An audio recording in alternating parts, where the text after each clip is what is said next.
Hi viewers, இந்த வீடியோல இப்ப பார்க்க போறது என்ன, திருமூலரின் திருமந்திரம். இந்த திருமந்திரத்துல திருமூலர் இறைவனை பரிசா பெறலாம் அப்படின்னு குறிப்பிட்டிருக்காரு. இப்ப இந்த திருமந்திரத்தை பார்ப்போம். அப்பனை நந்தியை ஆரா அமுதனை ஒப்பிலி வள்ளலை ஊழி முதல்வனை எப்பரிசு ஆயினும் ஏத்துமின் ஏத்தினால் அப்பரிசு ஈசன் அருள் பெறலாமே. இப்ப இந்த பாடலுக்கான பொருளை பார்ப்போம். அப்பனை நந்தியை அப்படின்னா உலகத்துக்கெல்லாம் தந்தையா இருக்கக்கூடிய இறைவனை, ஆரா அமுதனை அப்படின்னா நம்மளுக்கு சாகாத நிலையை கொடுக்கக்கூடிய அமுதமா இருக்கக்கூடியவன். அந்த அமுதமும் உன்ன திகட்டாதது.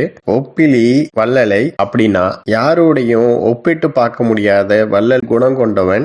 ஊழி முதல்வனை அப்படின்னா ஊழி காலத்துல உலகமே அழிஞ்சா கூட தான் அழியாம எப்பவுமே இருக்கக்கூடிய முதல்வன் அவன். எப்பரிசு ஆயினும் ஏத்துமின் ஏத்தினால் அப்படின்னா இந்த குணங்களை கொண்ட இறைவனை இந்த சூழ்நிலையிலையும் நம்ம வணங்கணும். வணங்குனா அப்பரிசு ஈசன் அருள் பெறலாமே. அப்படின்னா இறைவனை பாடி வணங்குனா அதுக்குரிய பரிசை இறைவன் தருவான். அந்த பரிசும் அவரோட பேரருளை பெறதுதான். ஓகே நெக்ஸ்ட் வீடியோ பார்ப்போம். இந்த சேனலை சப்ஸ்கிரைப் பண்ணுங்க, பெல் பட்டனையும் பிரஸ் பண்ணுங்க, லைக் பண்ணுங்க, ஷேர் பண்ணுங்க. தேங்க்யூ.